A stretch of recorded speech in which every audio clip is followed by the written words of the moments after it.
you've been on a dope journey. And the first time I heard about you was from Bert Kreischer. Bert, you know what? You did that show with Bert. I did a show with him, and he was like, "Bro, I got somebody you need to fucking meet." And he told me about like your story and things like that. It was like her name was Miss Pat, and I feel dumb at this point now for asking the question I asked after he told me your story, because he said, "I got somebody you need to meet." And then he told me a story, and I said, "Is she still alive?" She got hit with a dump truck. Most people ask him, "I'm still alive. I'm here." Yeah, there's been a lot, and you've told your story many times, so it's amazing you're here, and I'm glad you are here, and I'm glad you made it through the storm and weathered that motherfucker like pop out of Sailor Man. Let me tell you something, you came through, and you're still here, and you rocking this goddamn environment, and your whole popularity that you have now, and the success you have now. I just want to be the first one to say on this show, you deserve that shit. So I appreciate you. Take it up right now. Thank you. Now let's talk about this getting shot in the titty. What happened to your titty now? What happened to you getting bit in the titty and your titty falling out? Bit in the titty. Everybody biting no titties. Something happened when your titty fell off. And look, it wasn't a titty, it was a fucking nipple. your whole titty fell off. Look, but we know the stories, but you got to catch us up, because things have been happening at a rapid pace for you lately. So the things that we know and the things that are coming up, that in between, we need to. You got to let us know what's going on. I mean, like I've told this story 1,000 times. I used to traffic cocaine in the city of Atlanta. I was a drug dealer. I dropped out of school, had 2 kids by a married man, made a bunch of fucking mistakes, went to prison.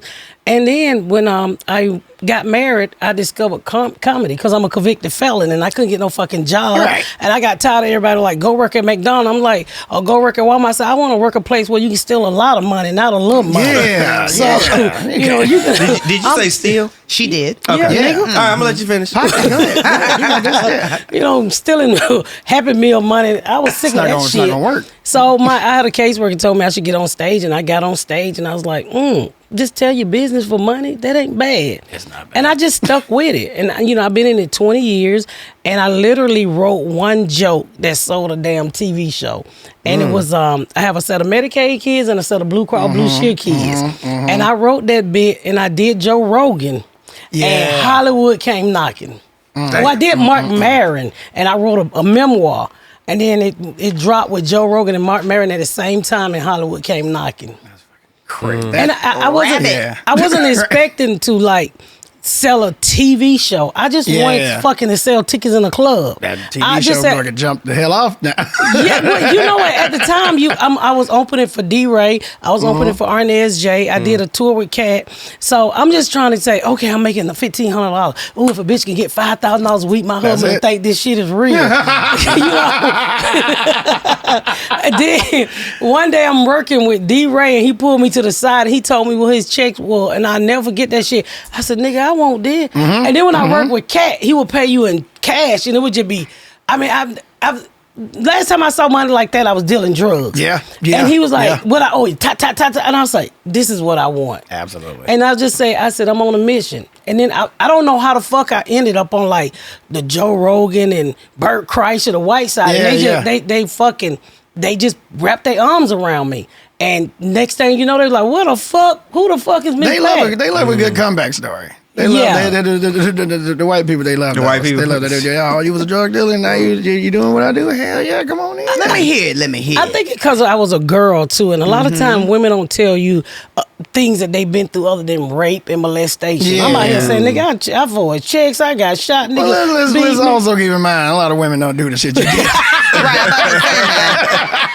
Well, you know what? That's a lie, TPain, because I meet so many people I was in prison with. Well, and I remember, I'm telling you, I remember is this the TV show? No, I met. So let me say. So one time I bumped into this girl. We did time together, and I did like a 9-month in the city. And I bumped into her, and I was like, "Don't I know you?" And she walked up. She said, "My daughter don't know I've been to jail." Like, bitch, what you hiding it for? So where was you at? Where was you at this whole time? I was at the beauty supply store in Riverdale. But now she come to every fucking show. Like if I'm here in the city, I seen her in Florida. Now she'll tell, bitch, we was in jail together. Well, why the fuck was you scared to say that a while back? Wasn't okay then. then I told her I was. So they tell you I was down south. I told her I was in Miami going to culinary school. So a lot of people just scared to say what they've been through because they don't want to be judged. Because when I learned a technique, and I ain't even gonna lie, I learned a technique from Eminem. If I can tell you everything, then you ain't got shit to say to me. You can't nobody come back and say, I'm suing you for this. No, motherfucker, I already told you I already did all this. That's how you do that. Take notes, you fucking piece of shit. Yeah. That came from a long line of things, and that came from a lot of, I can't even say you were struggling. It seemed like you were doing pretty good. You were selling dope. You were struggling. No, I wasn't struggling when I was selling dope. No, I wasn't struggling. No, I was not struggling when I was selling. My children went and joined before. My children had the first Jordan, nigga, when they were $29.99.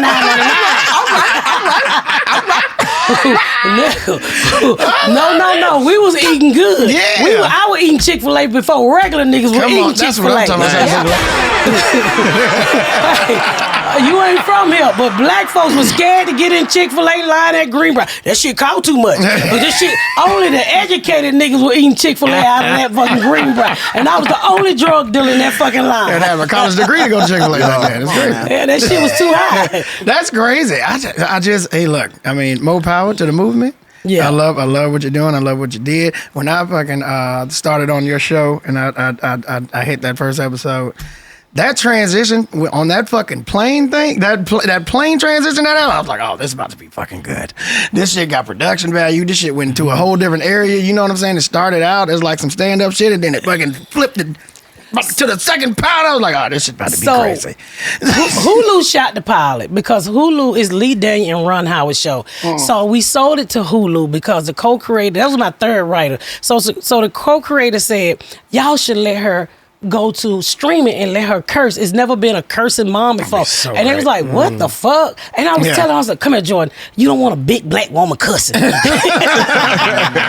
oh, fuck that shit. You need to curse. You're funnier when you curse. Let her have it. So I said, I'm going to step back and let this 23-year-old boy guide me. And, his name is Jordan Cooper. Yeah. So I said, so we shoot the pilot at Hulu, right? And the whole plane thing, that happened to me for real. The show is about 95 to 98% true. Yeah. Whatever episode you see. So I used to sit on Southwest and I paid the extra $15 to upgrade so I can get on the plane first. And I would block the seats off so I can have uncomfortable conversation with white men. That is just about life, about killing, what they think about Black America, and I would force them to talk to me. And so white people, I would never let a nigga sit by me. I didn't know I was writing a TV show. I just wanted to hear what these white people felt like with all these police killing us. And, I just wanted to, because I'm a straight down the middle person. I respect you for what you believe in, but I also want to know how you think. And so when I tried to give the other writers that idea, they wouldn't listen. So when I got the new writer, I said, look, Jordan, I got this idea. I'm on this plane and I'm talking to these white people and we open it up like this. Now, I ain't gonna lie. That was his idea with that plane. I said, don't ask these people pay all that money for that goddamn plane they got thrown in the trash can. They paid a lot of money for that guy. I said, can I take the motherfucking plane home? They threw that motherfucking plane in the trash can. If you see the bullshit I got at my house, I don't pull for myself because they gonna throw it away. I always tell people, steal everything you can from these fucking sets because they just gonna throw it away. Man, I take all my clothes. I be like, buy me some drawers, give me some bras, nigga, give me some spanks. That's it. And you're good. So that was his transition. And Debbie Allen, so Lee Daniel, Jordan asked Lee Daniel, say, what do you think about Debbie Allen? I was like, Debbie Allen ain't gonna fucking fuck with us. We ain't stars. And we cussing. She read it. She called back. She said, I do it. I said, she'll do it. And Hollywood did not want us to hire Debbie out. But I'm a hustling bitch. I got on a plane from LA because they were teaching the bitch how to act and read out loud. I said, Jordan, we're going to catch a fucking plane to Atlanta. She was shooting a movie with Dolly Parton here. Yeah. I said, I want to meet you, Miss Allen. And we went out and met her and we left. We was like, we're going to hire that bitch. I'm not calling you a bitch, Miss Allen. Not calling that. I said, I'm going to hire Debbie Allen. And they was like, so they brought in this uppity, big time director. And I just knew in my heart that Debbie could make it be black. Let me tell you something. Debbie's so motherfucking cold-blooded. That nigga painted the wall a shade of yellow wrong. She said, paint it over. I said, damn. Shit. I just walked away. Ain't nothing you can do about that. You just gotta let it happen. And she come back every year to shoot an episode. That's a motherfucking fire. Shout out to Debbie. Shout out to Debbie. Damn. Man.